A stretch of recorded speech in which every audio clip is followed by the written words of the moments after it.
eu quero saudar, eu vi aqui a Simone Romanenko, não sei se ela está ali, do Conselho Estadual de Direitos da Criança e do Adolescente, a Jussária Clarissa, da Secretaria de Justiça, Cidadania e Direitos Humanos, a Gabriela também, secretária, né? Tantas pessoas, a Viviane e o secretário adjunto também da Secretaria de Assistência Social, né? Aos órgãos de segurança pública, aos conselhos tutelares, aos meus colegas e colegas que aqui prestigiam na plateia, né? Agradeço muito esse tempo, esse momento. Mas quero dizer para vocês, como nós fizemos para vários municípios da região metropolitana, eu esperava ver essa plateia lotada, né? Eu sei que tem dificuldades das pessoas de locomoção, mas, de qualquer forma, o Ministério Público estará disponível também para ir até essas comunidades. Foram alguns municípios, o evento de hoje destinou-se, então, né, a Porto Alegre e alguns municípios da região metropolitana. Canoas vai ter um momento específico por conta de ser um dos municípios com maior população e as questões todas que afetaram a enchente, né? E Guaíba também já tinha programado um momento próprio, específico, que vai ser lá no local. Então, aos municípios que eventualmente têm só uma representação aqui nesse momento, eu já me coloco à disposição para nós fazermos lá no território momentos como esse também, de reaproximação da rede, né, de vermos o que possa estar faltando numa articulação e mobilização. Porque nenhum de nós, né, assim como os prefeitos, os secretários, os gestores, vão querer ter, né, no seu município um fato grave como esses, ou até mesmo os maus tratos. Porque nós precisamos sim olhar para os números que os maus tratos nos refletem. Então eu vou pedir para o pessoal do audiovisual colocar, porque eu tenho 2 vídeos que são do lançamento do projeto Mãos Dadas e que eu queria compartilhar com vocês antes de começar a minha apresentação. Os 2 batiam com o relho em todo o corpo deles. Eles passavam muita fome. Não podiam brincar e nem tomar banho quente. O réu atava as mãos, pés e pescoço dele e de seu irmão. Tirava as roupas deles. Na maioria das vezes, eles dormiam amarrados na parede e choravam. Em 2024, 88 crianças e adolescentes foram mortos de forma intencional no Rio Grande do Sul. Foram 120 tentativas de homicídio doloso, 531 casos de abandono de incapaz e 2.720 registros de maus tratos. Junte-se ao Ministério Público do Rio Grande do Sul. Estamos de mãos dadas pelas crianças e adolescentes.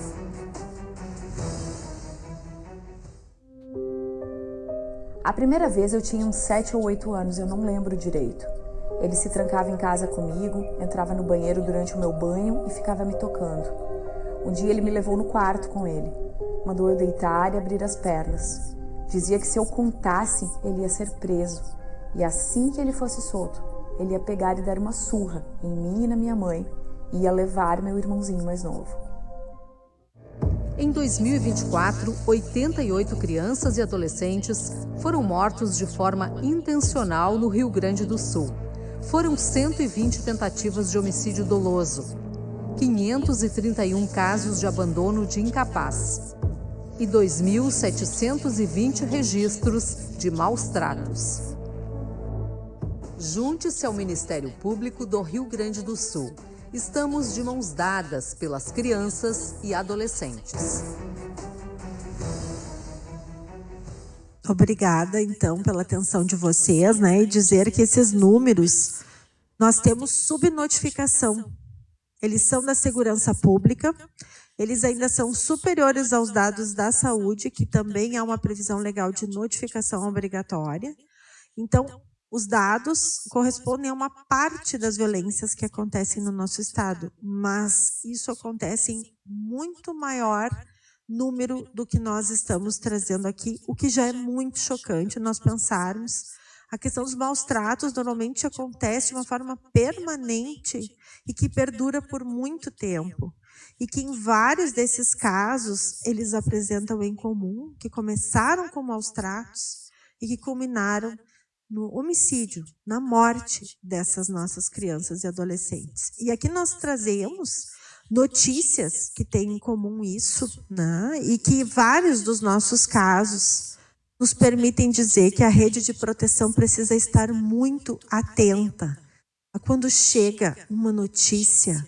E com as informações disponíveis, é dever de todos nós averiguarmos com a maior seriedade, com o maior comprometimento possível. Temos aqui o que possui em comum e o que podemos aprender com os casos do Bernardo, Rafael, Miguel, Mirella e mais recentemente Caroline, Manuela e Antônia. Eles foram mortos por pais, por mães, por padrastos. No caso do Bernardo, nós podemos concluir que não tem classe social. A violência acontece em todas as camadas da nossa sociedade contra crianças e adolescentes. E o fato dessa família ter condições financeiras não quer dizer que nós não devemos acreditar nesta denúncia. E nós precisamos trabalhar sobre isso, nós precisamos usar isso na nossa atuação. O menino Rafael também, em relação à mãe. O menino Miguel, que foi durante a pandemia, não frequentava a escola. Então, a importância das nossas crianças e adolescentes em idade obrigatória escolar de 4 a 17 anos estarem efetivamente frequentando a escola, porque são mais pessoas que estão olhando para aquela criança e adolescente, além dela ter o direito à educação, sim, a uma preparação, a uma formação, ao convívio com outras crianças e adolescentes da sua idade, para ter uma formação integral, um desenvolvimento adequado, saudável. Os profissionais da educação, sim, normalmente são aqueles que identificam elementos suspeitas de que essa criança ou adolescente está sendo vítima de uma violação de direito ou ainda mais de uma violência. O caso Mirella, onde nós tivemos a mãe, o padrasto e um conselheiro tutelar condenados criminalmente. Sim, o conselheiro tutelar lançou uma omissão falsa de que tinha feito um atendimento que não tinha realizado. Nós precisamos falar sobre isso, porque sim, a sociedade espera das instituições, principalmente, muito mais, para que nós possamos evitar o máximo possível esses casos. O caso da Caroline, a menina encontrada num container de lixo, né? E também um caso que já estava na rede de proteção. O caso da Manuela e da Antônia, que tinha uma interface com questões de violência doméstica, um casal que ia e voltava do relacionamento, medidas protetivas, uma hora estavam juntos, outra hora ela pedia medida protetiva, depois ela voltava a conviver. E nesse âmbito e acompanhamento da rede de proteção, acabou acontecendo a morte das meninas com 8 dias de diferença. Então, quando chegou o corpo da primeira gêmea no hospital, será que não se devia ter desconfiado mais daquele tipo de morte? E a importância da saúde também nesses casos. Por mais que estejamos todos fazendo o nosso melhor, eu tenho certeza que todos que vieram aqui nesse dia hoje, presencialmente, estão preocupados com isso, priorizam o trabalho de proteção da infância e juventude. Nós precisamos nos propor a fazer ainda mais e ajudar que outros façam. Então, por isso, nós convidamos a todos que sejam parceiros desse projeto, porque nós precisamos que essas informações cheguem ao maior número possível de pessoas. E todos nós podemos nos responsabilizar por isso também. Divulgar uma informação de qualidade, além de desenvolver no nosso trabalho, aonde nós estamos atuando, com a prioridade absoluta prevista na nossa Constituição Federal e no Estatuto da Criança e do Adolescente, que se concretiza em várias ações e que nós temos o dever legal de fazer. Então, na nossa campanha, o que nós dizemos? Se você viu, sabe ou desconfia de alguma criança ou adolescente que está sofrendo violência, não se cale. Faça a denúncia. Caso de urgência, diz que o 190, porque sim, nos casos de maior urgência, esse é o caminho mais rápido de nós termos alguém da segurança pública até o local. Mas também temos a Polícia Civil, o Ministério Público através das promotorias de justiça, o Conselho Tutelar e o Disque 100. Nós identificamos, como eu disse no início, duas situações que nós precisamos retomar com a sociedade: a importância que qualquer pessoa, e a nossa legislação já diz isso, que quem tem conhecimento de uma situação de violência ou suspeita de violências contra crianças ou adolescentes e não comunica à autoridade competente, comete o crime previsto no artigo 26 da Lei Henri Borel. Era uma infração administrativa antes em relação a algumas pessoas e agora é crime. Nossa legislação foi indo, caminhando até o ponto em que tornou crime, justamente para compelir a todos que entendam o seu papel muito importante nesses casos. Então, o primeiro é sensibilizar a sociedade gaúcha, né, para que entendam a importância com o problema da violência contra crianças e adolescentes, trazendo informações sobre onde comunicar. E o segundo é a articulação da rede de proteção, criando uma sinergia, um canal, um fluxo que todos conheçam e que todos utilizem no território de cada município. Então, não é algo estanque. Nós temos pressupostos mínimos que devem existir no território de cada município para que este fluxo da rede de proteção efetivamente funcione de uma forma mais adequada. Mas é claro que nós podemos adaptar para cada município. Aqui nós temos números da Secretaria de Segurança Pública de 2023 e 2024, né, onde nós temos ali o abandono de incapaz, teve um acréscimo de 498 para 531 casos, abandono material de 99 para 100 casos, pornografia infanto-juvenil de 28 para 52 casos, maus tratos de 2.554 para 2.720 casos, exploração sexual infantil de 62 para 66 casos, lesão corporal dolosa em contexto de violência doméstica de 1.356, 1.324, subtração de crianças e adolescentes de 60 para 85 casos, mortes violentas intencionais de 83 para 88 casos e homicídios doloso tentado de 120 casos. Não temos a informação no ano anterior.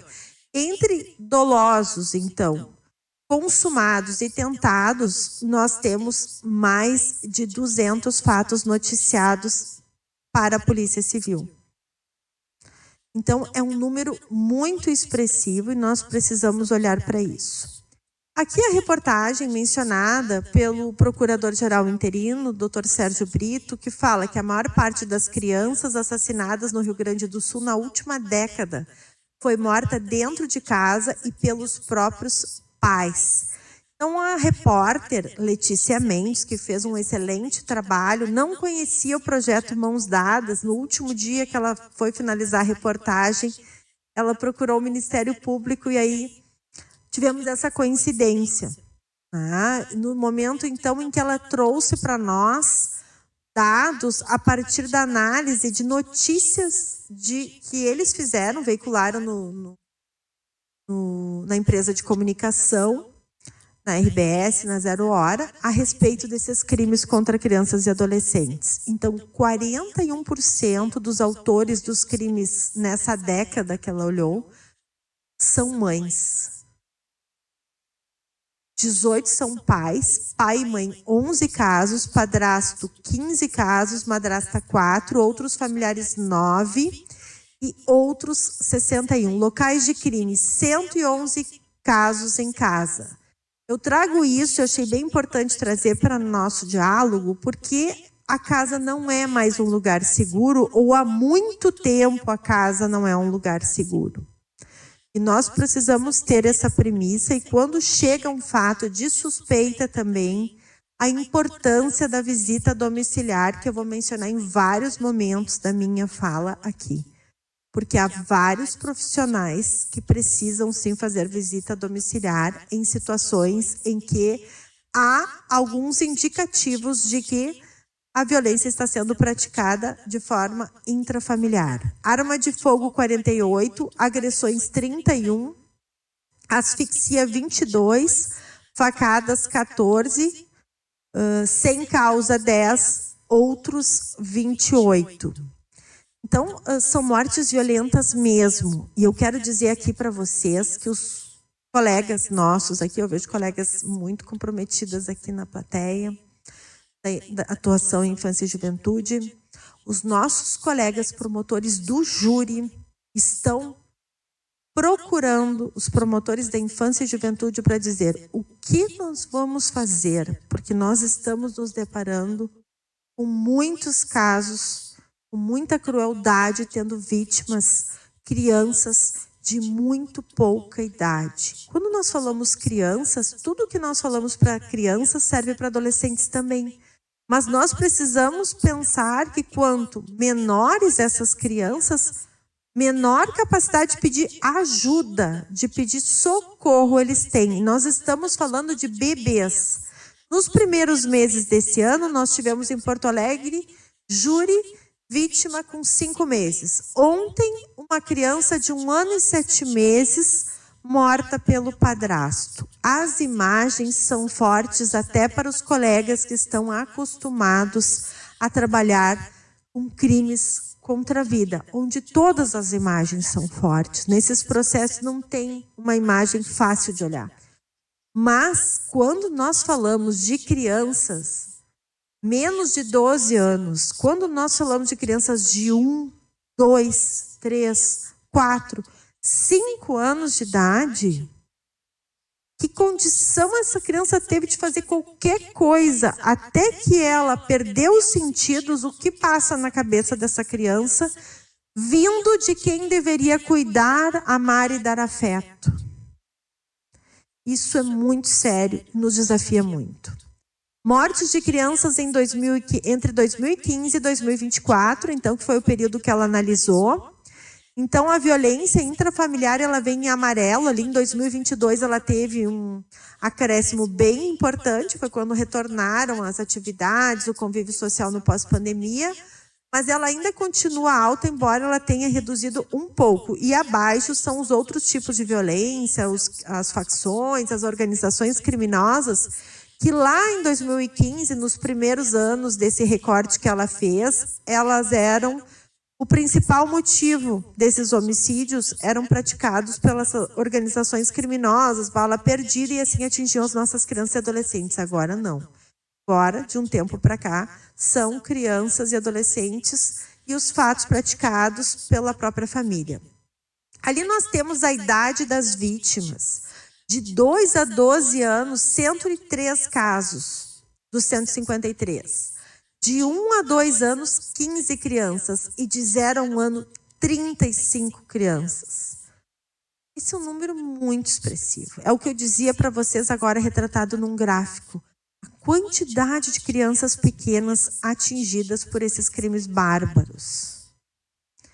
E aí nós temos, então, a porta de entrada da comunicação de violências, que é a Brigada Militar, a Polícia Civil, o Conselho Tutelar, o Disque 100, o Ministério Público, a Assistência Social, a Saúde e a Educação, o Poder Judiciário e a sociedade em geral.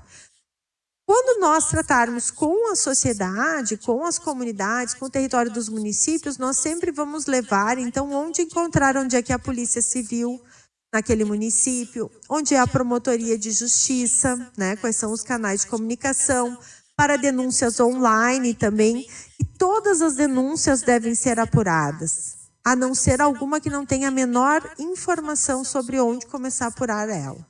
Mas, caso contrário, todas elas precisam, porque esse tipo de violência, como sempre aconteceu nos crimes sexuais, onde era muito difícil alguém ter coragem de denunciar, esse tipo de crime também é assim. Dentro da própria família, as pessoas são coniventes com esse tipo de violência. Inclusive entre pais e mães. Entre mãe e padrasto, entre pai e madrasta. E isso é um ponto em comum de vários desses crimes. Então, nós estamos retomando que qualquer pessoa que tenha conhecimento, que presencie de uma ação ou omissão praticada em local público ou privado, que constitua violência contra a criança, denuncie. Estamos dizendo que é crime quem não fizer. E é um aumento de pena se resultar em lesão corporal de natureza grave e um aumento maior se resultar em morte. Aplica-se também em dobro a pena se ascendente, parente consanguíneo até 3º grau, responsável legal, tutor, guardião, padrasto ou madrasta da vítima. E nós precisamos, se for o caso, começar a responsabilizar. Porque talvez seja assim que algumas situações nós vamos evitar, porque as pessoas precisam entender da importância de um gesto como esse e que não se omitam. Nós temos alguns preditores na violência intrafamiliar e extrafamiliar. Na violência intrafamiliar, é praticada por familiares ou pessoas de confiança, e ela acontece em maior incidência em relação à violência extrafamiliar. E a extrafamiliar são crimes normalmente mais facilmente revelados, porque há esse sentimento dentro da família de não querer denunciar algum membro daquela família, de proteger. E aí protege a pessoa errada, né? Porque o melhor interesse da criança, a proteção integral fica para um segundo plano. Se protege o agressor muitas vezes. E geralmente são crimes mais brutais quando eles são praticados fora da família. Mas o que acontece? Qualquer um desses tipos tem a mesma gravidade. Até praticado dentro da família é muito mais grave por quem tem o dever de proteger, zelar e ter afeto. Fatores de risco individuais, o que nós evidenciamos? A idade. Quanto menor a idade dessa criança, menos ela vai compreender que é uma violência. Nos primeiros anos de vida, conforme o tipo de violência, a criança pode ficar em dúvida. Pode pensar nos crimes sexuais, é muito comum isso também, principalmente, ou até no excesso dos meios de correção, que é uma questão muito cultural em várias regiões do nosso estado, do nosso país. Nós temos visto que muitas vezes, por N motivos, por desestabilização dos adultos, eles acabam também se excedendo nos meios de correção. Então, quanto menor a criança, menor a condição dela entender que aquilo é uma violência e pedir ajuda para alguém. Nas situações de deficiência, essas vítimas estão em maior vulnerabilidade ainda. Busca de ajuda limitada, ou seja, eles têm menos capacidade de procurar ajuda. Questões familiares. Histórico de violência na família. Como foi dito no início, quando há um histórico anterior de violência naquela família, as informações da psicologia, da psiquiatria demonstram que sim, há uma tendência maior desses pais de reproduzirem essa violência. E daí a importância de nós atuarmos desde os primeiros anos da infância nessas situações, porque aqueles vão ser os pais e as mães do futuro. Além do que está acontecendo naquele momento, eles podem sim, se não tiverem um atendimento especializado, eles podem vir a reproduzir ali no futuro esse tipo de violência em relação aos seus filhos. E aí temos que pensar também no importante espaço que é a escola para trabalhar essas questões. Desde os conflitos que surgem dentro da escola até as crianças e adolescentes numa linguagem adequada para a idade dela, também saberem o que exatamente é uma violência, convidarmos profissionais capacitados para falarem sobre isso na escola. Temos aqui o ProERD, que fala de algumas situações de risco importantes para as nossas crianças e adolescentes. O uso de álcool e drogas, que é o próximo item, né? Ou seja, familiares que usam álcool e drogas, sim, têm potencial de serem mais violentos e de não terem a noção aonde estão chegando com aquele comportamento. A importância, então, da política pública da saúde, ter os programas para atender essas famílias quando for o caso, da assistência social, ajudar o conselho tutelar também a identificar até quando é o caso de uma família ser encaminhada para atendimento da saúde mental, para um tratamento de uso de álcool ou drogas. Estresse econômico e pobreza, também evidenciado em algumas famílias. Então, a importância também do agente comunitário, da assistência social, está apoiando essa família, mas identificando que, conforme a situação de risco, precisa acionar as autoridades competentes. Não pode ficar só no âmbito da política pública da assistência social. E isso a Fabiana vai falar mais tarde com mais detalhe. Gravidez indesejada ou precoce, sim, nós temos em algumas dessas famílias situação de pais jovens e que isso tem acontecido. Fatores, então, comunitários e sociais, comunidades violentas, falta de políticas de proteção, normas culturais. Então, como eu falei, em algumas regiões, né, o hábito dos castigos físicos, isso vira uma praxe, acesso limitado a serviços de apoio. Então, todas essas questões, quando estão presentes, elas tornam a condição de vida desta família, onde está inserida a criança ou adolescente, com alguns elementos que nos indicam que há uma chance de ter uma violência ali, desde que, claro, algum indicador nos traga de que esse pai, essa mãe, padrasto ou a madrasta, ou alguém que é responsável por essa criança ou adolescente, tem um comportamento violento, que há uma violência física ou até mesmo psicológica. Para a violência física contra crianças ou adolescentes, ideias, então, sobre disciplinas dos filhos, até através da violência física, né? A gravidez não planejada, como veio lá, também é um dos fatores que tem potencializado isso. A importância de nós trabalharmos também em relação aos adolescentes a prevenção da gravidez. Presença de muitos filhos sob seus cuidados. Podemos estar diante de uma situação de mães que foram abandonadas pelos seus companheiros, que estão ali naquela vivência do dia a dia, com precariedade de condições financeiras. E daí a importância de chamarmos, né, os pais dessas crianças a contribuírem com essa família para que essa situação de dificuldade financeira não possa estar por trás até de uma situação de violência. Dificuldades financeiras da família. Para a violência sexual contra crianças e adolescentes, tem alguns fatores específicos no gênero.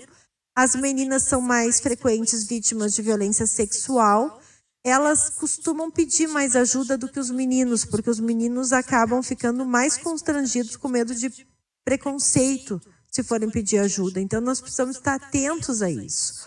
Porque, sim, ocorrem situações de violência sexual contra meninos também, e a rede precisa ter um fluxo não apenas para as meninas sim, mas também quando os meninos são vítimas de violência sexual. E a questão, que é a maior dificuldade de todas, é a realidade de uma relação muito próxima com o agressor. A dificuldade em reconhecer isso e a síndrome do silêncio, que é um pacto que existe no âmbito dessas famílias. Sinais que podem indicar. Sempre somos questionados sobre isso, né? Medo excessivo de adultos ou de cuidadores, apego exagerado ou um distanciamento emocional, baixa autoestima, mas cada um individualmente não é indicativo de que essa criança ou adolescente é vítima de violência. Mas são algumas situações que nós precisamos estar atentos e ver qual é o melhor encaminhamento naquele caso, mesmo que não seja uma situação de violência. Mudanças bruscas de humor. Quais são os sinais comportamentais? Regressão no desenvolvimento, comportamento agressivo ou violento, ou seja, quem é vítima de uma violência tende a reagir de uma forma mais agressiva. Dificuldades para brincar, uma coisa que a criança ou adolescente fazia e parou de fazer. Atividades associadas à violência que sofreu. Mudanças no sono ou na alimentação. Fuga ou tentativas de evitar voltar para casa. E aí, quando nós temos aquela situação das crianças e adolescentes que não querem voltar para casa, que querem ir para casas até de desconhecidos, que ficam andando nas ruas do bairro de uma forma assim muito recorrente, por muitas horas, tudo isso é um indicativo de que por algum motivo elas não estão voltando para casa. Eu acho que aqui é bem específico da rede de proteção para poder enxergar isso, poder fazer uma visita domiciliar, onde a escuta especializada, levar essas crianças e adolescentes para uma escuta especializada, e da importância de nós termos mais municípios com oferta da escuta especializada na nossa rede de proteção, para que pessoas qualificadas ouçam essa criança ou adolescente para ver o que a proteção pode fazer, não como uma forma de prova, mas também como uma forma de proteção, uma escuta que vai saber o que perguntar e que vai dar os encaminhamentos a partir das conclusões, e que não haja uma revitimização como normalmente ainda acontece, onde a criança e adolescente é ouvida várias vezes sobre uma mesma suspeita de um fato. Então, a importância de nós termos o serviço. A educação parental. Muitos pais, mães precisam sim receber elementos. E aí nós precisamos pensar nas políticas públicas, nos programas. Nós temos aqui o Conselho Estadual de Direitos da Criança e do Adolescente, os Conselhos Municipais de Direitos da Criança e do Adolescente. Vamos olhar para isso, vamos pensar, enquanto educação parental, o que nós podemos oferecer para essas famílias, sim, mais vulneráveis, onde todos ou vários daqueles preditores que levam para a violência e que acabam atingindo as crianças e adolescentes de forma física ou psicológica, o que nós podemos oferecer para aquele pai ou para aquela mãe que adolescente já saiu de casa, que muito jovem já começou um relacionamento e emendou em outro, um filho ou uma filha de cada pai ou de cada mãe. Como é que nós vamos indicar, e isso vai ser tratado depois também, porque tem o viés da saúde, eu tenho certeza sobre isso, como é que nós vamos ajudar essa pessoa que não teve esse carinho, esse afeto, esse cuidado na família a ser pai, ser mãe, a atender minimamente os direitos dessa criança e adolescente? Sim, por quê? Porque o acolhimento é a medida excepcional. E nós precisamos trabalhar para que as políticas públicas subsidiem que essas famílias possam atender os direitos, porque sim, se houver situação de risco, violações graves, omissão e negligência, aí nós vamos ter que acolher. Claro que nós vamos ter que oferecer acolhimento familiar primeiro, institucional, se não houver o familiar ou se não for possível, mas antes de tudo isso, nós precisamos trabalhar para que não aconteçam tantos acolhimentos. E esse momento, sim, é um momento de nós pensarmos sobre isso. Quando for necessário, nós vamos acolher. Nós vamos acolher emergencialmente, nos casos mais graves, nós vamos acolher mediante decisão do Poder Judiciário, se não for um caso de acolhimento emergencial, mas nós precisamos sempre pensar em cada território que políticas públicas estão faltando para que nós não façamos uso do acolhimento. E para que nós façamos o acolhimento apenas naqueles casos onde todas as tentativas, as possibilidades já foram esgotadas para que a criança ou adolescente permaneça no âmbito dessa família, desde com seus direitos atendidos, desde que não sendo vítima de violência. Porque sim, se ela for vítima de violência intrafamiliar, aí nós precisamos colocar lupa nesse caso e ver se afastando o agressor é suficiente para manter essa criança ou adolescente nessa família. Nosso primeiro caminho tem que ser afastar o agressor e não imediatamente afastar a criança ou adolescente da família, a não ser que as pessoas que compõem esse núcleo familiar têm indícios de que elas não vão proteger essa criança ou adolescente. Aí sim, o afastamento do agressor não é suficiente, mas a nossa legislação trabalha primeiro, com medidas protetivas, com prisão preventiva, afastar o agressor. Quando elementos na família indicarem que a família está cobertando o agressor, não respeita a medida protetiva deferida, deixa o agressor se aproximar da criança ou adolescente vítima, aí sim nós vamos ter que encaminhar o caso ao Poder Judiciário ou até fazer um acolhimento emergencial. Então, esses são os caminhos pensados e previstos na nossa legislação. Fortalecimento de redes de apoio, grupos comunitários e suporte familiar, políticas públicas eficazes, nós temos leis rígidas e programas de proteção, nós precisamos fazer com que eles existam dentro do município. Capacitação da rede de proteção, e aí nós precisamos chamar professores, médicos, assistentes sociais, conselheiros tutelares, os outros profissionais da saúde, os agentes comunitários, os profissionais do PIM, o Conselho Municipal de Direitos da Criança e do Adolescente, o Ministério Público, o Poder Judiciário, para discutir, dialogar as questões da proteção desse território do município. Então, nós temos a legislação, Estatuto da Criança e do Adolescente, a Lei da Escuta, que é a Lei 13.431 de 2017, que já previa um comitê intersetorial de proteção e da rede de cuidado em cada município, que nem todos possuem. E os que possuem, nem todos se reúnem com regularidade. E nesse comitê nós teríamos a rede de proteção discutindo, dialogando sobre os fluxos e estabelecendo o que falta naquele município. Temos alguém que faça escuta especializada? Qual é o fluxo? Quando chega em qualquer política pública, para quem nós encaminhamos? E a Lei Henri Borel, que criou mecanismos mesmo operacionais de prevenção e enfrentamento à violência doméstica, as medidas protetivas de urgência. E nós temos informação, com base em dados que são internos do nosso sistema, de que num determinado período nós tivemos 42 mil medidas protetivas com base na Lei Maria da Penha, deferidas, postuladas em favor de mulheres. E no mesmo período, 600 em favor de crianças e adolescentes. O delegado Christian Edel, que estava aqui na mesa, também nos disse que a percepção da Polícia Civil é que poucas medidas protetivas com base na Lei Borel são postuladas. Então esse é um viés bem importante enquanto sistema de justiça também, de nós olharmos para isso e vermos por que essas medidas protetivas em favor de crianças e adolescentes não são em um volume tão elevado. É claro que as crianças e adolescentes, como elas são vítimas dos fatos também que suas mães são vítimas, deferindo a medida protetiva em favor da mulher, vítima de violência doméstica, em muitos desses casos nós vamos estar protegendo a criança e adolescente também.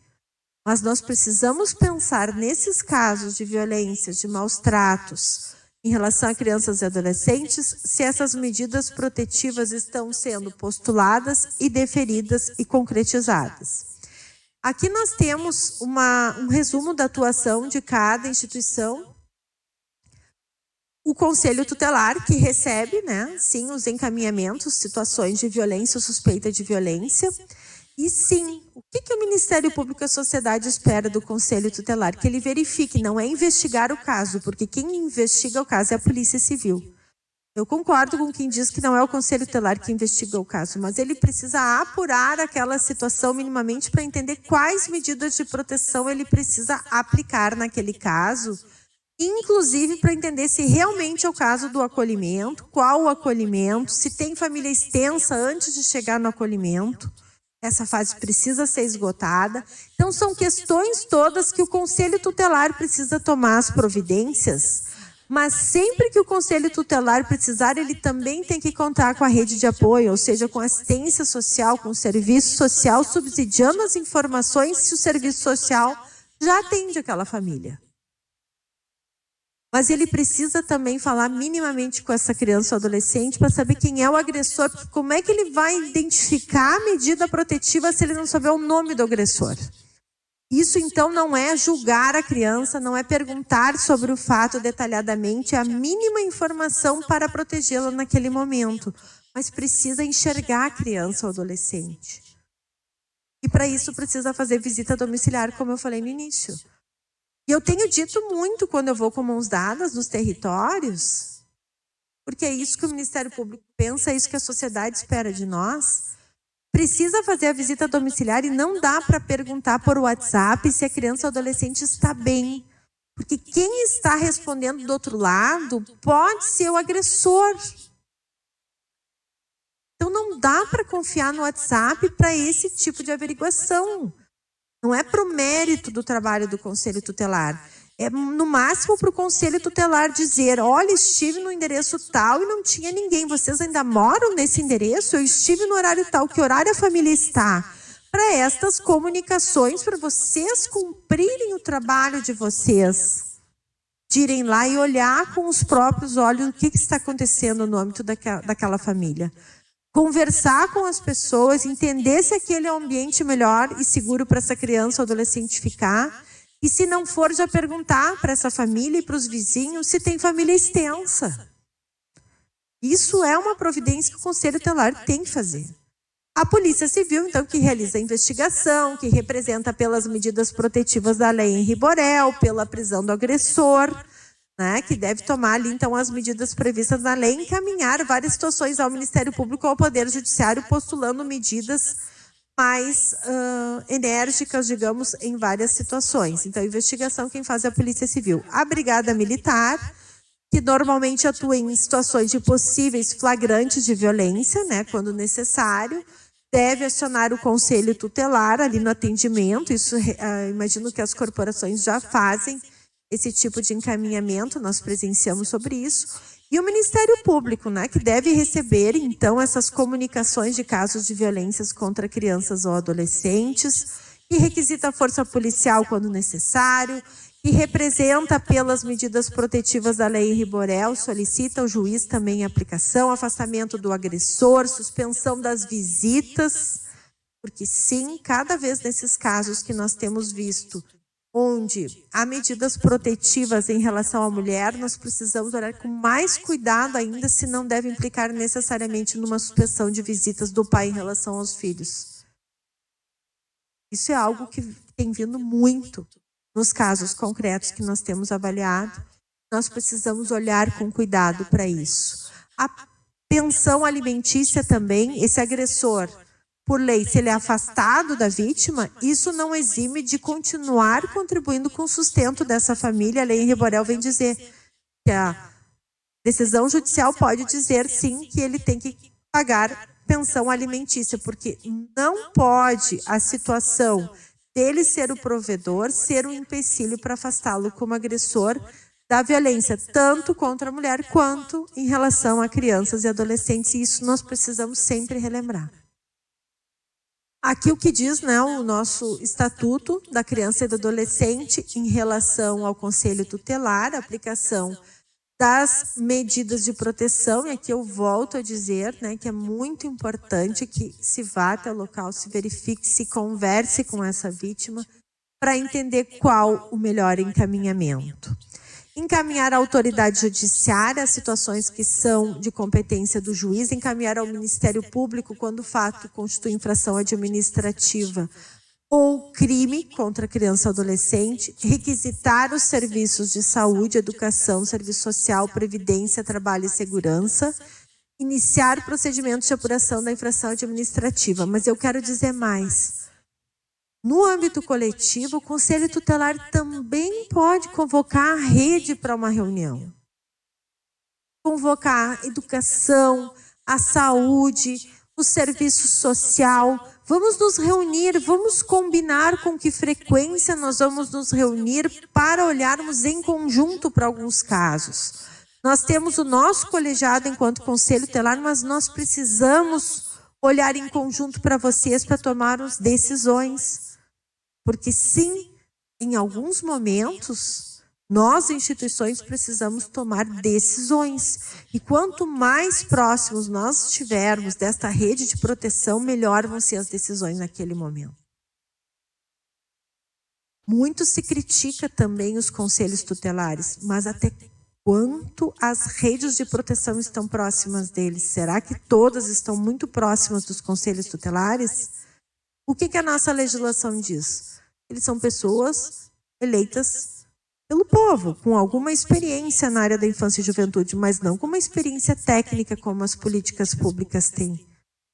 E eu entendo sim que não tem como trabalhar em rede se não for com uma proximidade, com um diálogo e com uma articulação. Tem que achar um momento para isso. Não dá para trabalhar só no número, assim, cada um dentro do seu setor. É por isso que a gente tem falado tanto desde o início que eu estive ali antes de todas as autoridades em rede de proteção. Novas atribuições que foram trazidas pela Lei Henri Borel. Adotar ações articuladas direcionadas à identificação da agressão, agilidade no atendimento da criança ou adolescente vítima, né, de violência doméstica e familiar e responsabilização do agressor. E aqui também, assim como o Conselho Tutelar precisa da rede, a rede também precisa do Conselho Tutelar, e nos próximos slides nós vamos ver muito isso. Porque quando se deparam com uma situação na educação, na saúde e no serviço social, também precisam acionar o Conselho Tutelar naquele momento. Então, o Conselho Tutelar também precisa responder para essa rede com a mesma prioridade. Atender a criança ou adolescente vítima ou submetida a tratamento cruel degradante, ou formas violentas de educação, correção ou disciplina, ou seja, prever um tipo de violência específica aqui. Representar a autoridade judicial ou policial o afastamento do agressor, as medidas protetivas de urgência. E para isso o documento deve ter todos os elementos identificados. É preciso produzir, sim, documentos com qualidade para subsidiar o trabalho e o requerimento do promotor e a análise pelo juiz de direito também. Nós precisamos falar sobre isso, dizer, é preciso fazer capacitação? Sim. É preciso vocês, conselhos tutelares, entenderem da importância do trabalho do documento de vocês e o quanto pode subsidiar as melhores decisões na vida dessas crianças e adolescentes. Receber e encaminhar, quando for o caso, as informações reveladas por noticiantes ou denunciantes relativas à prática de violência, ao uso de tratamento cruel, degradante ou de formas violentas de educação, correção ou disciplina contra a criança ou adolescente. Ou seja, qualquer notícia que seja que chegue ao Conselho Tutelar precisa ter o devido encaminhamento com urgência. E aqui eu já aproveito para falar daquela situação das pastas, dos casos. Preciso lembrar da importância do uso do CIPIA. Nós precisamos usar o CIPIA. Nós precisamos ter reuniões sistemáticas de colegiado nos conselhos tutelares, no mínimo semanais. Não dá para pensar, por menor que seja o município, um conselho tutelar que no mínimo não faça reunião colegiada semanal, com ata, colocando na ata que casos foram tratados. Não é possível ser só uma conversa rapidinha para todo mundo se liberar logo. Não, precisa documentar isso, até para se resguardar depois. Até para dizer que foi o colegiado que deliberou, mas sim para dizer que o colegiado tratou daqueles assuntos, porque os casos ele tem que ter início, meio e algum encaminhamento. Eles não podem perdurar indefinidamente dentro do Conselho Tutelar.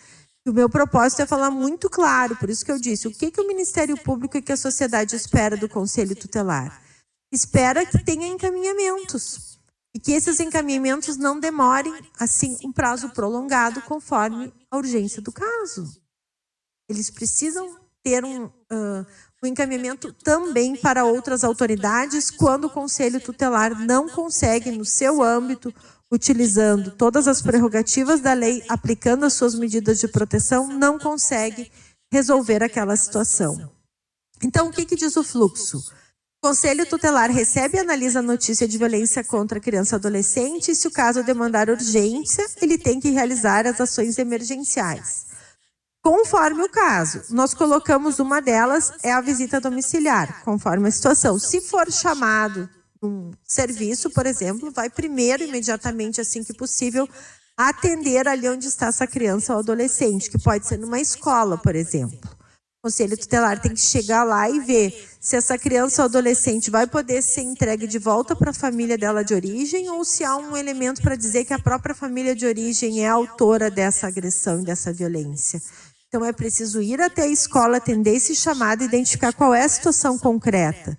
As medidas de proteção imediatas cabíveis ao caso, pedir, encaminhar uma sugestão de afastamento do agressor, quando for o caso, conforme está previsto na Lei Riborel, o acolhimento institucional ou familiar emergencial, mas o acolhimento depois de esgotada a tentativa de localizar a família extensa, porque essa informação, ela faz toda a diferença. A criança ou adolescente, se ela ficar alguns dias no acolhimento institucional e depois ela for devolvida para a família extensa, e se verifica que podia ter encontrado esse familiar antes.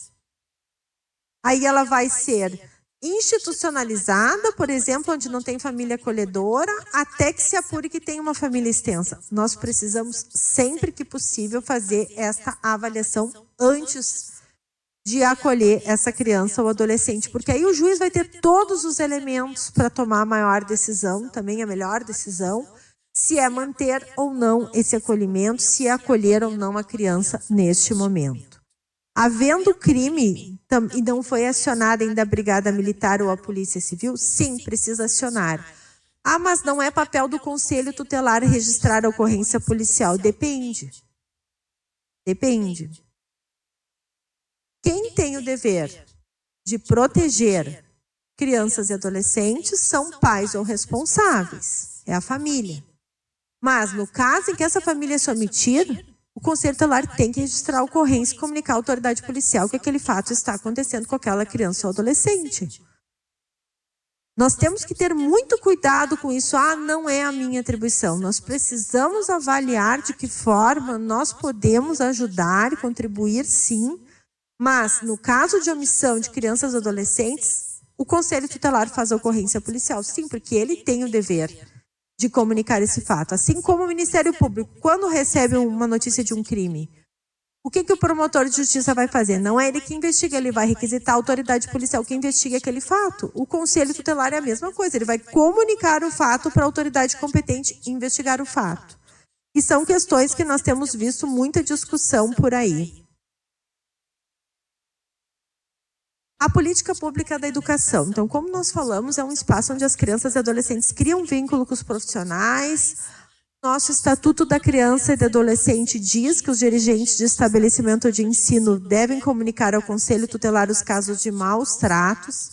Isso implica também outros tipos de violência, mas maus tratos principalmente está expressamente previsto na legislação. E sim, muitas vezes é na escola que essas situações são evidenciadas. Então, nosso projeto, ele busca estender a mão para as escolas e dizer: vocês são importantíssimas nesse processo, vamos ajudar vocês a fazerem de uma forma segura, que vocês entendam qual é o papel de vocês e que a rede tome conta dos outros passos. Aqui nós temos um fluxo, então, da educação.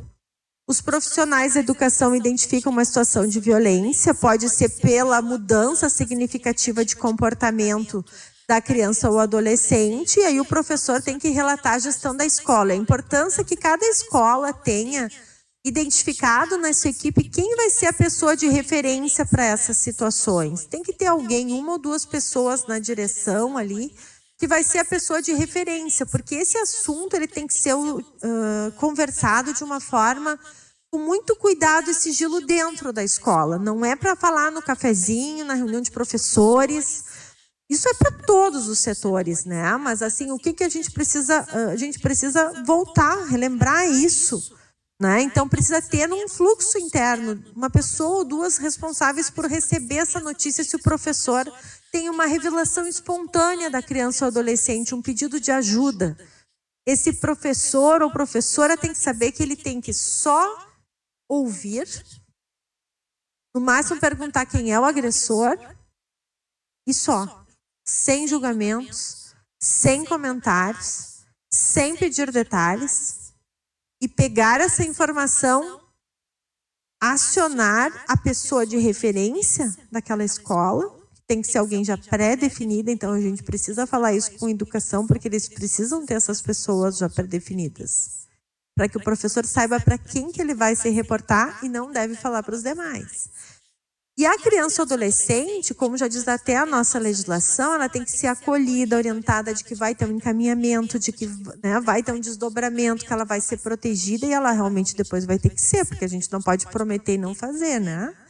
Acionar, sim, o Conselho Tutelar, informar os pais ou responsáveis, mas se há uma mínima chance dos pais estarem envolvidos, acionar imediatamente o Conselho Tutelar para fazer uma entrega na presença do Conselho Tutelar.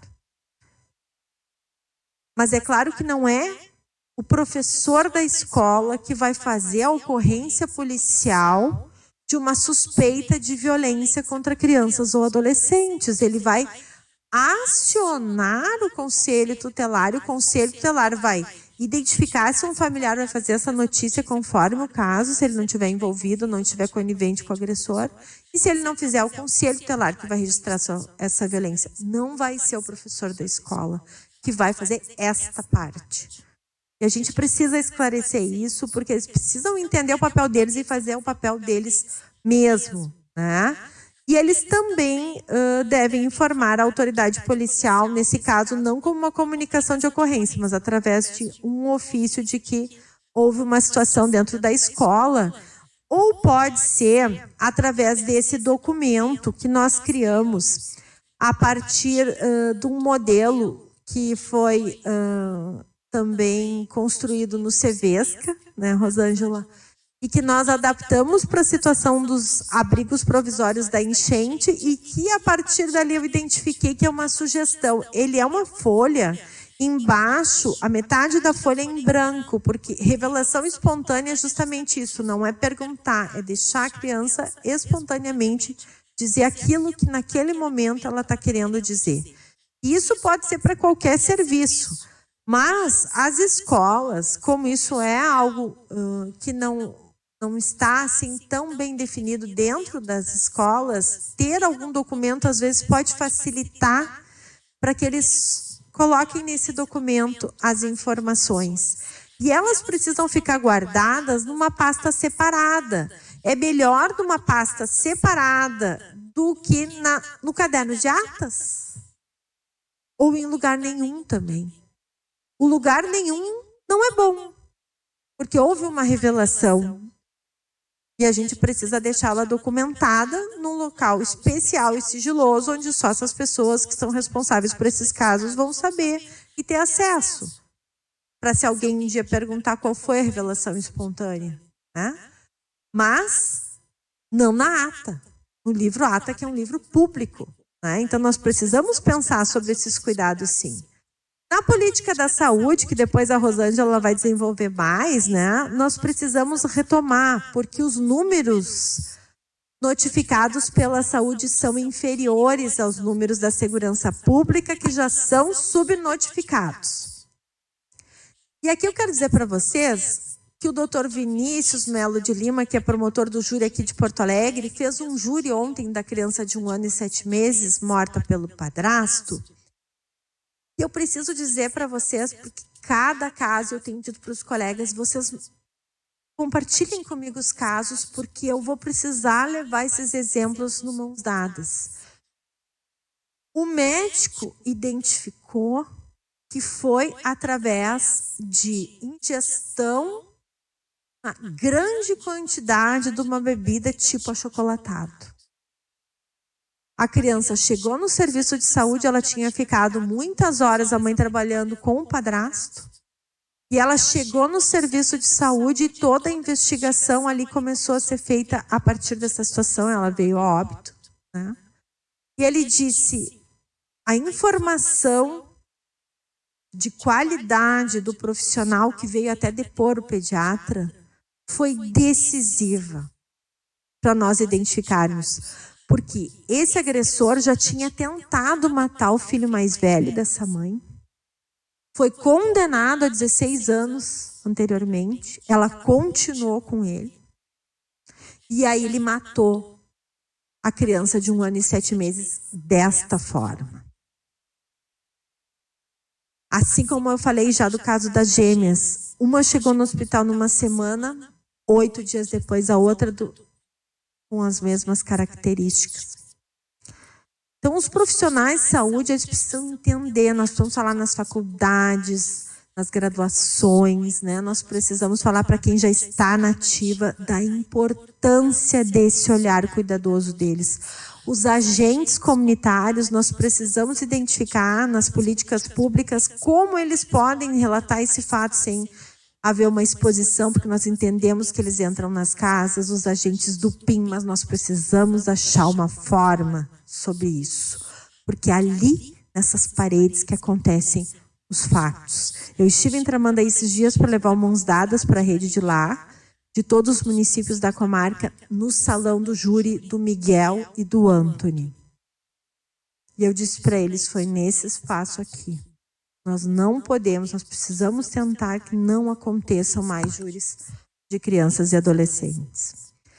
Viabiliza uma intervenção precoce e oportuna para proteção, né? E também eles têm que comunicar sempre o conselho tutelar nessas situações. A família, se não for o próprio autor, se houver indício de que é o próprio autor ou a possibilidade, tem que acionar o conselho tutelar naquele momento. E com a violência confirmada ou suspeita, o médico ou responsável pelo serviço tem que preencher a ficha de notificação individual de violência e encaminhar também para o Conselho Tutelar e para a Secretaria Municipal de Saúde. Então, aqui nós temos um fluxo, né? Depois a Rosângela acho que vai falar melhor sobre isso, que é a identificação, que pode ser na unidade básica, no posto, num centro de atendimento psicossocial CAPS, nos hospitais, né? A violência confirmada ou não. Existem todas as questões que são clínicas, né? De anamnese, exame físico, conforme a violência também. A doutora Fátima do CRAI vai falar um pouco melhor sobre isso, qual é o passo a passo, a importância da intervenção precoce e imediata, porque tem alguns tratamentos que são com horas que precisam ser ministrados para essas vítimas. Enfim, os profissionais da saúde são importantíssimos também. Os CRAs, né, são os espaços onde a maioria dessas nossas famílias de vulnerabilidade social são atendidas, e a maioria dos nossos municípios são CRAs. Poucos têm CREAs, porque mais da metade dos nossos municípios tem população de médio para pequeno porte. Então, nós precisamos ter os profissionais de referência também que participem dessa rede de proteção e que contribuam para todos os atores ali.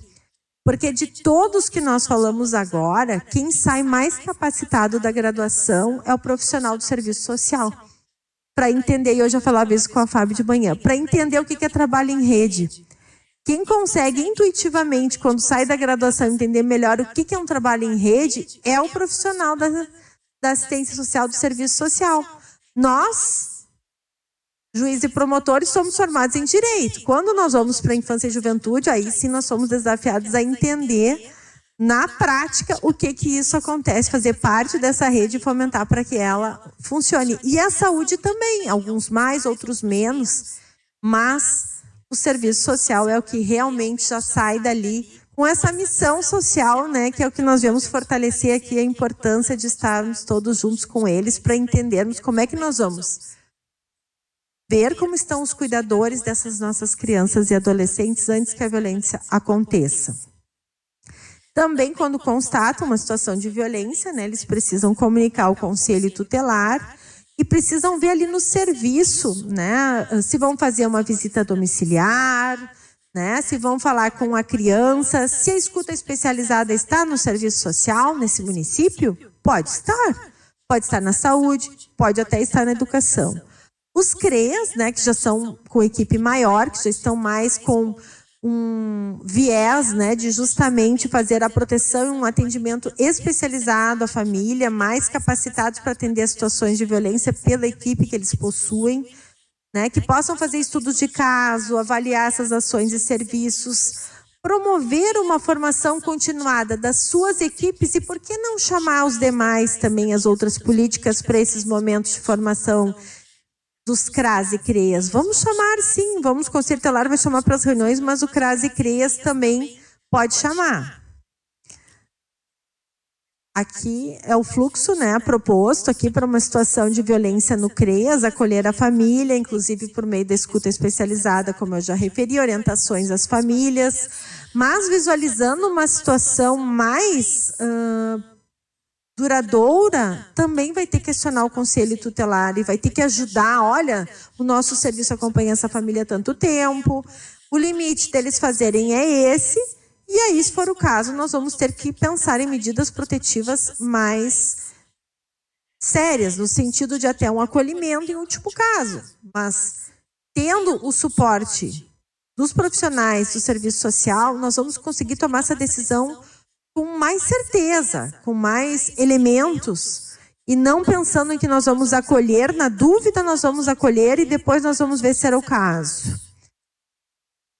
Nós temos aqui também o Ministério Público no mãos dadas, né, zelando pelo efetivo respeito aos direitos e garantias legais assegurados às crianças e adolescentes, promovendo as medidas judiciais e extrajudiciais cabíveis. Então, no Ministério Público nós temos uma atuação do promotor criminal que vai atuar nos processos dos crimes contra crianças e adolescentes, e é ele que vai normalmente pedir as medidas protetivas da Lei Henri Borel, e nós temos um promotor da infância e juventude que vai pedir as medidas protetivas em relação a essa vítima, criança ou adolescente. Nos municípios menores, quando é 1 ou 2 promotores, muitas vezes as duas figuras estão num único promotor. Mas em várias comarcas, não. Então, eles também precisam se comunicar e é um desafio importante do Ministério Público de fazer rapidamente essa comunicação interna para garantir o melhor interesse desta vítima, criança ou adolescente. Também precisa registrar esses dados, requisitar a força policial, fiscalizar os estabelecimentos públicos ou particulares de atendimento a crianças e adolescentes em situação de violência doméstica e familiar, adotar medidas administrativas, a questão das infrações administrativas, as medidas protetivas da Lei Riborel, tais como pedir o afastamento do agressor, que ele não entre em contato com a vítima ou com seus familiares, a suspensão das visitas quando for o caso, a pensão alimentícia em favor desse núcleo familiar do agressor mesmo afastado, a prisão preventiva, aí é o promotor com atribuição criminal que vai postular. E nós precisamos, e eu aqui penso que desde a lei da escuta é o nosso grande desafio, garantir que em todos os municípios, ainda que seja uma comissão dentro do Conselho Municipal de Direitos da Criança e do Adolescente, exista um comitê de gestão colegiada da rede de cuidado de proteção social das crianças e adolescentes. Porque é ali que vai ser articulado, mobilizado, planejado e acompanhado as ações da rede intersetorial.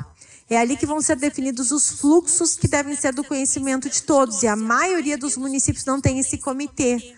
Ou esse comitê não se reúne. E esse comitê, ele deve convidar todas essas políticas públicas a construírem as ações do comitê. Para que todos conheçam esse fluxo. E mais, propor um plano municipal de prevenção e atendimento das crianças e adolescentes vítimas ou testemunha nas mais variadas formas de violência, seja o crime sexual ou todos os tipos de violência. Porque sim, nós precisamos ter um plano específico para isso, precisa ser uma política pública. Isso precisa vir desde o prefeito municipal até os secretários municipais de educação, os servidores das secretarias, o conselho tutelar, o Ministério Público, o Poder Judiciário, todos precisam colaborar com esse plano e fazer com que ele seja concretizado. Isso a lei desde 2017 prevê e nós não conseguimos em vários municípios fazer acontecer. Nós temos aqui também o Juizado da Infância e Juventude, aqui com as atribuições, as competências previstas pelo Estatuto da Criança e do Adolescente, determinar a aplicação das medidas protetivas, né, o afastamento do agressor do lar, e aí mesmo que ele já esteja afastado, a importância do juiz determinar isso para que nós possamos comprovar um descumprimento e, se for o caso, já ter mais elementos para pedir uma medida protetiva mais gravosa ou até a prisão desse agressor pelo descumprimento. As questões de guarda, de adoção, a própria atuação para que políticas públicas voltadas à proteção sejam realizadas. E nisso o Ministério Público também deve contribuir, garantir acesso aos serviços de saúde, educação, assistência social. Então, quando chegam as demandas em maior volume do Conselho Tutelar e do Ministério Público ali dizendo, olha, não temos, falta uma política pública aqui no município para vaga em creche, ou a assistência social precisa de mais servidores, a saúde mental não atende suficientemente, é importante que o promotor e o juiz avaliem isso e façam valer nas suas decisões. O Ministério Público pode ajuizar uma ação civil pública e o juiz determinar que o poder público realmente priorize as crianças e adolescentes, aumentando as equipes, dando condições para o Conselho Tutelar atuar. Precisa ter um carro exclusivo do Conselho Tutelar. E, por incrível que pareça, ainda hoje, eu ouço alguns questionamentos, mas precisa ter um carro exclusivo? Sim, precisa ter um carro exclusivo. Não dá para dizer que é prioridade absoluta dividindo o carro do Conselho Tutelar com uma secretaria municipal. Precisa ter uma sede própria, precisa ter espaços isolados onde outras secretarias não escutem, pelo menos em um espaço, o que aquilo é conversado.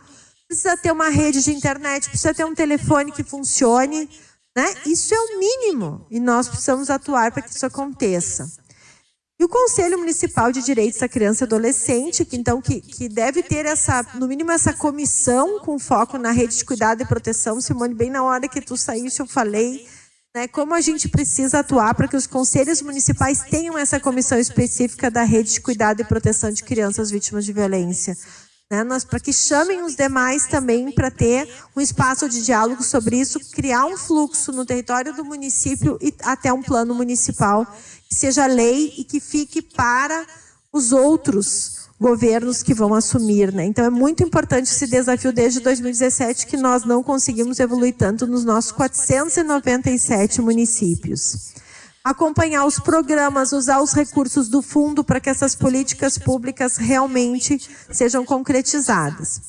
E aqui essa é uma sugestão de atuação do Conselho Nacional do Ministério Público, né, onde há o Centro Integrado, que depois a Fátima vai falar melhor sobre isso, como é que funciona essa atuação em rede, porque o objetivo é justamente que a vítima tenha num único espaço todos os atendimentos que ela precisa, para a sua proteção e até mesmo para a coleta da prova o mais rápido possível, se for o caso, uma perícia psíquica, mas principalmente focado na prevenção e as questões de saúde que exigem uma urgência. E onde não há centro integrado, então os mesmos serviços precisam ser adaptados pelos serviços disponíveis. E aí o grande desafio é garantir que essas vítimas também sejam atendidas o mais rápido possível e com prioridade, o que quanto menos referência nós temos, e nós estamos num momento de expansão para o interior do estado de CRAs, hoje nós temos 7 CRAs, mas alguns já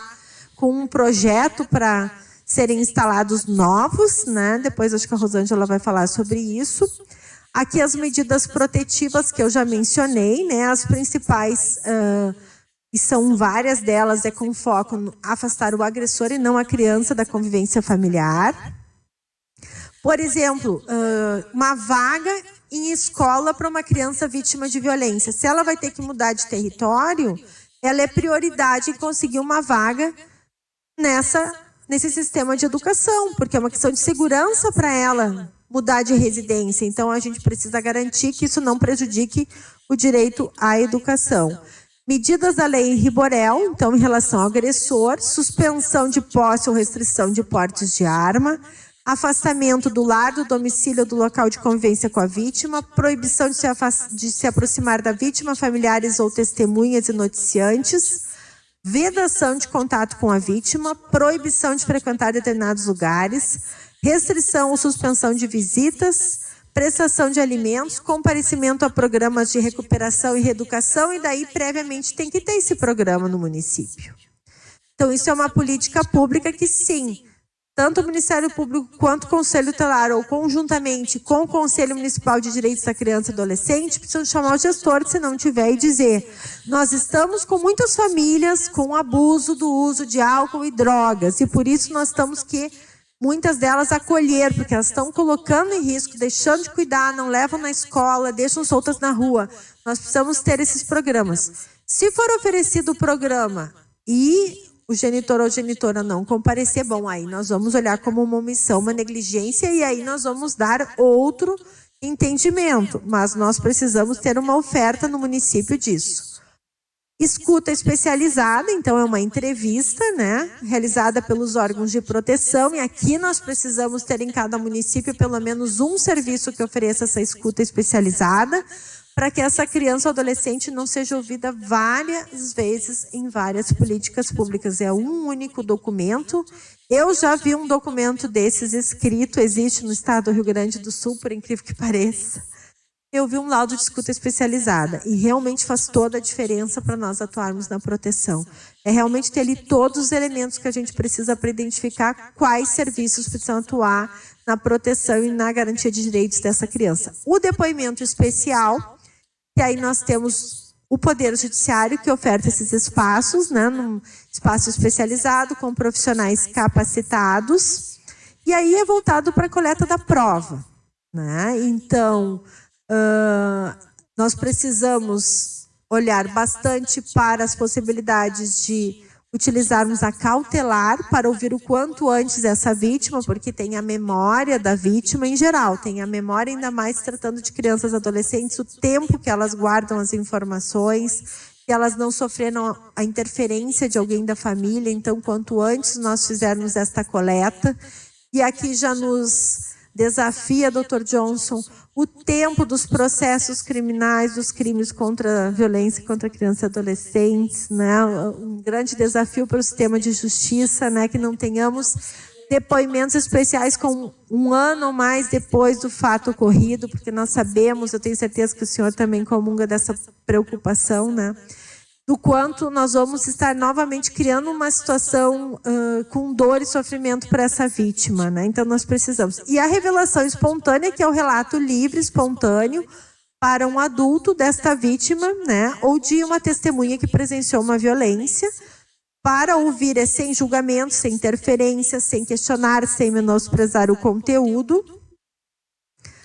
Né? Então tem que ser em um local acessível, sempre que possível, né? Assim, acolhedor, sem outras pessoas ouvindo o livre relato. Informar para a criança que vai ter desdobramentos, encaminhamentos, identificar o que precisa naquele momento, se são questões físicas ou mentais, se essa criança precisa de um atendimento, já relatar isso também para quem vai se reportar. O fluxo da escuta especializada também precisa ser do conhecimento de todos para já acionar, e a comunicação ao conselho tutelar. Aqui eu já referi agora, já adiantei um pouquinho aqui. É isso. Aqui eu tenho um e-mail do Centro de Apoio para quem quiser que façamos reuniões nos municípios.